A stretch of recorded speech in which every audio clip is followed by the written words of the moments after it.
Okay, this here is the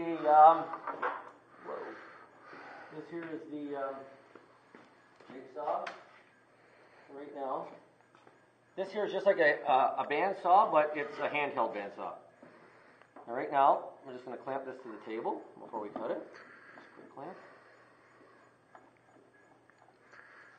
And if we want to cut a shape, so this here is a Black & Decker, and all it basically is it accepts a little mini blade.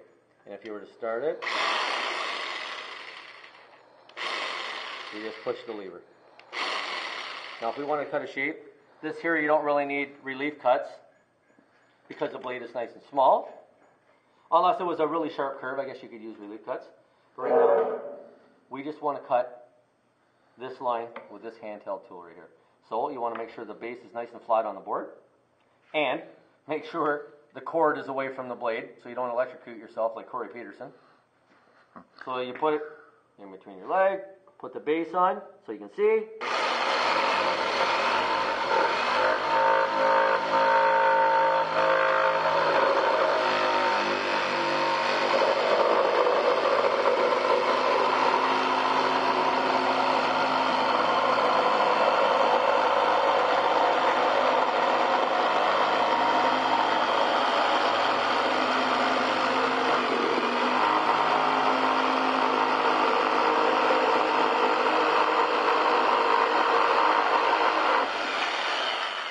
As you will notice, Mr. Leduc's other hand stayed on top of the piece of wood the entire time.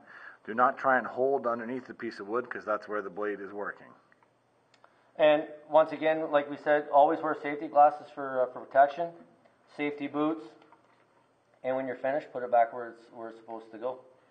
Now, this thing also, when you wind it up, make sure you wind it up, go around, and make sure the cord is nice and neat, and then you lock it inside the cord. Give it a little pull, and there you go. It's nice and clean, and it's ready for the next person. Now, some of our other jigsaws are cordless and have some other functions on them, with whether they go straight up and down or whether they chug back and forth as they make the cut. But you'll learn about that as you need it. But the safety is the same for both.